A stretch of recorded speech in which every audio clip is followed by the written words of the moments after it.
Dear students, this is CA Karishma Bansal from my future academy.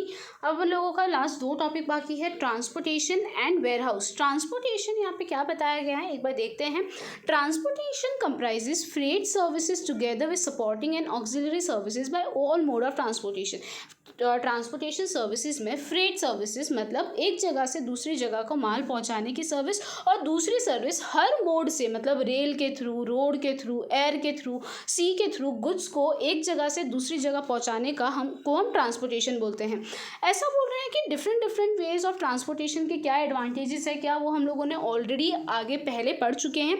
There services are considered to be important for business since speed is of essence in any business transaction।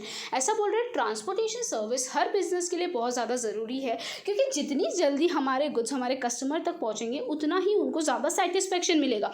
Also transportation removes hindrance of place. Transportation की वजह से जो place का जो barrier था पहले के time पे कि हरियाणा वाला गुजरात में माल नहीं बेच पाता था, वो प्लेस का बैरियर हमको कौन हटा के देता है? ट्रांसपोर्टेशन हटा के देता है। वो जहाँ पे जिस जगह पे अपन को चाहिए वो चीज़ों को पहुंचाता है। इसलिए ट्रांसपोर्टेशन अपनी इकोनॉमी के लिए बहुत ज़रूरी है।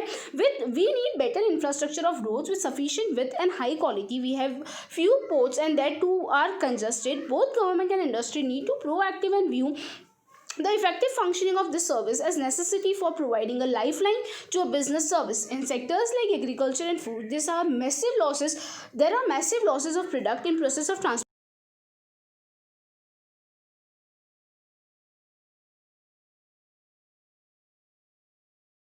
ये सर्विसेज को इम्प्रूव करने में काम करना चाहिए। अगर ये लोग इतना अच्छे से काम नहीं कर पाएंगे तो हम लोगों की ट्रांसपोर्टेशन सर्विस कभी सुधर नहीं पाएगी। अगर ट्रांसपोर्टेशन का सर्विस सही नहीं सुधर पाएगी तो इकोनॉमी के लिए भी डेवलप करना थोड़ा सा मुश्किल हो जाएगा। अब आते हैं वेयरहाउसिंग पे। वेयरहाउसिंग मतलब समझते हो?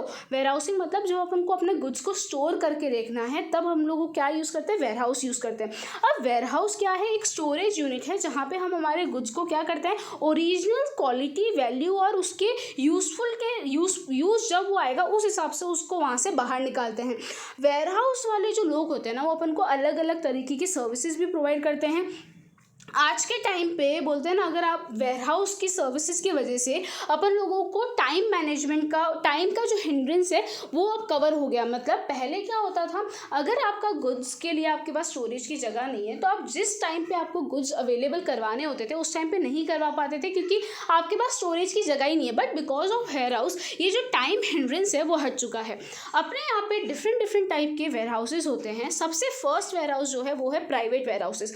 प्राइवेट वेयरहाउसेज मतलब जैसे कि मेरा एक बिजनेस है, मैंने मेरे लिए ही एक अलग से वेयरहाउस खोल दिया। जैसे कि जो ये तुम्हारे धीरज सेंस हो गए, तुम्हारे बड़ी जो डिपार्टमेंटल चेन्स होती है, वो लोग क्या करते हैं? वो लोग अपने खुद के स्टोरेज गोडाउन्स रखते हैं और अपना जो प्रोडक्ट है वो वहाँ पे स्टोर करके रखते हैं। जैसे मेरे पापा जो चीज़ें मैन्युफैक्चर करते हैं उनका खुद का एक पर्सनल गोडाउन है, वो वहाँ पे जाके स्टोर करते हैं। तो उनको हम क्या बोलते हैं? Private warehouse. जो खुद के लिए जो वो बना रहे हैं उसको वहाँ पे स्टोर करके रखते हैं। The benefit of private warehousing include control, flexibility and other benefit like improve dealer relationship. यहाँ पे क्या बोल रहे हैं? आपके प्राइवेट वेयरहाउस का एडवांटेज ये है कि आपको फ्लेक्सिबिलिटी रहेगी, आपको जिस तरह से उस गोडाउन को यूज़ करना आप यूज़ कर सकते हैं। मोर ओवर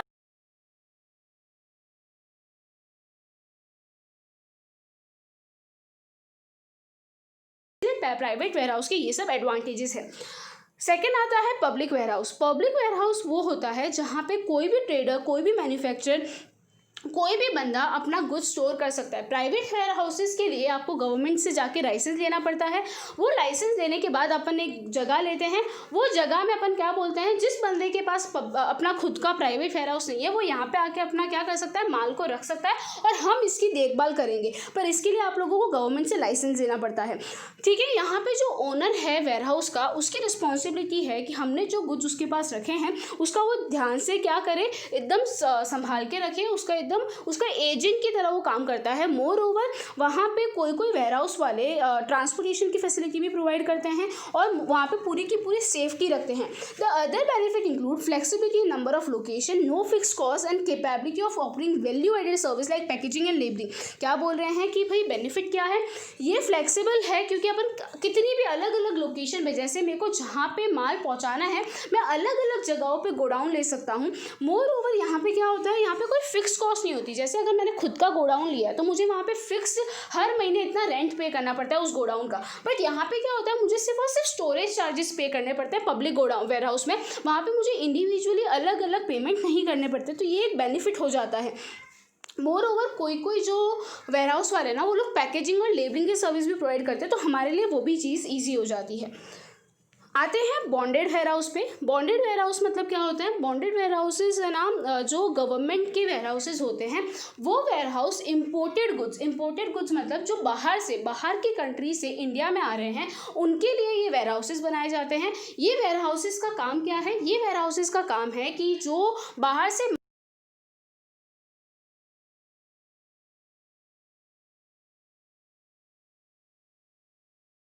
कस्टम ड्यूटी पे ना हो गई हो। ये तुमको पता है ना, जो अपन बाहर भेजते हैं या कोई गुड्स अपन इंडिया में लाते हैं उसके ऊपर अपन को ड्यूटी पे करनी पड़ती है। अगर आपने वो ड्यूटी नहीं पे की तो ये लोग उसको माल को नहीं छोड़ते। कभी कभी क्या होता है ना, कस्टम ड्यूटी इतनी ज़्यादा होती है कि बंदा पूरा का पूरा पेमेंट नहीं कर पाता, तो वो क्या करते हैं ना, यहाँ पे एक सर्विस अवेलेबल है।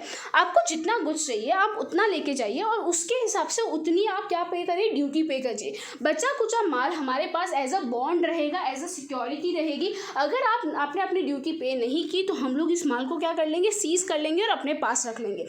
ठीक है स्टूडेंट्स, आगे गवर्नमेंट वेयर हाउसेस जो गवर्नमेंट सेटअप करता है ताकि भाई ऑर्गेनाइज किसी को अगर हेल्प चाहिए डायरेक्टली जो गवर्नमेंट मैनेज करता है वो तुम्हारे गवर्नमेंट वेयर हाउसेस हो गए। कोऑपरेटिव वेयर हाउस मतलब जो कोऑपरेटिव सोसाइटी अपने मेंबर्स के लिए एस्टैब्लिश करती है वो तुम्हारे कॉर्पोरेट वेयर हाउसेस हो गए। वेयर हाउस के फंक्शन क्या है? कंसोलिडेशन, मतलब अलग अलग, जैसे मेरी एक कंट्री मेरी है ना अलग अलग जगहों पे ब्रांचेस है, वो अलग अलग जगहों के ब्रांचेस का माल आके एक जगह पे आता है तो वो कंसोलिडेट करता है, मतलब सारे माल को एक साथ इकट्ठा करता है। फिर जैसे एक कस्टमर है, वो कस्टमर को मेरा तीनों माल चाहिए तो वो एक साथ वो तीनों माल को पैक करके उसको दे देता है। ठीक है। Second, break the bulk. ऐसा भी हो सकता है कि जैसे मेरा एक ही प्लांट है उससे मैं बहुत सारे प्रोडक्ट्स बनाती हूँ, वो सारे प्रोडक्ट वेयर हाउस में जाते हैं। वेयर हाउस वाला क्या करता है, इस प्रोडक्ट को डिफरेंट पार्ट में तोड़ता है और जिस कस्टमर को जो पार्ट चाहिए उस कस्टमर को वो पार्ट देता है। तो ऊपर वाले में अपन ने क्या दिया, टुकड़ों को साथ में जोड़ के बल्क में देता है, और यहाँ पे क्या देखा, बल्क को तोड़ के टुकड़ों में अलग अलग कस्टमर को देता है। ठीक है। आगे देखते हैं स्टॉक पाइलिंग। अब स्टॉक पाइलिंग मतलब क्या होता है? स्टॉक पाइलिंग मतलब जैसे कि पहले के टाइम पे क्या होता था ना, कस्टमर की डिमांड के हिसाब से स्टॉक अवेलेबल नहीं होता था तो उस वजह से दिक्कत बहुत ज़्यादा आती थी। तो अब क्या हो रहा है कि जब कस्टमर को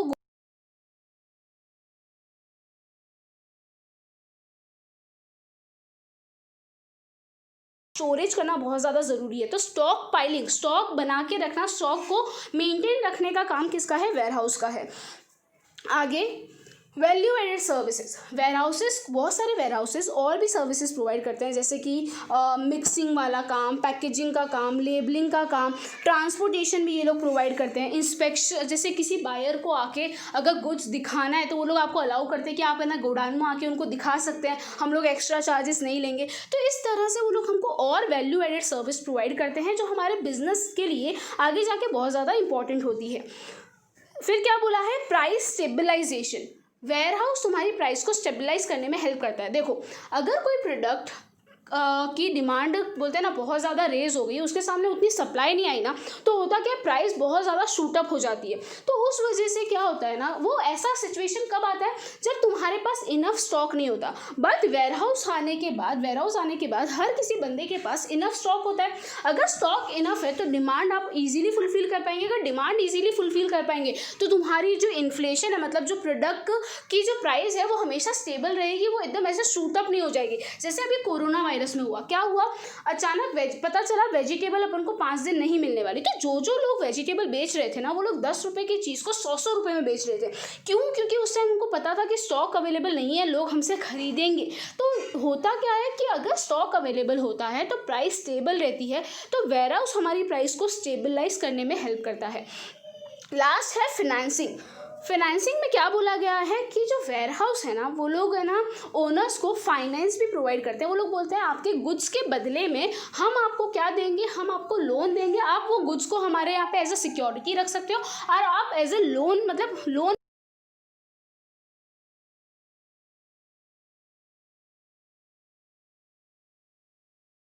हमारे लिए बहुत ज़्यादा बेनिफिट भी होते हैं। एक बार देख लेते हैं क्या क्या सर्विसेज थी। सबसे फर्स्ट है consolidation, second break the bulk, third है स्टॉक पाइलिंग, फोर्थ है वैल्यू एडेड सर्विस, फिफ्थ है प्राइस स्टेबलाइजेशन, सिक्स्थ है फाइनेंसिंग। अब टाइप ऑफ वेयर हाउसेज में एक बार वापस देख लेते हैं। Private warehouse, public warehouse, bonded warehouse, government warehouse and cooperative warehouse. ये अपन ने आज इतना पार्ट देखा, यहाँ पे ये चैप्टर खत्म होता है।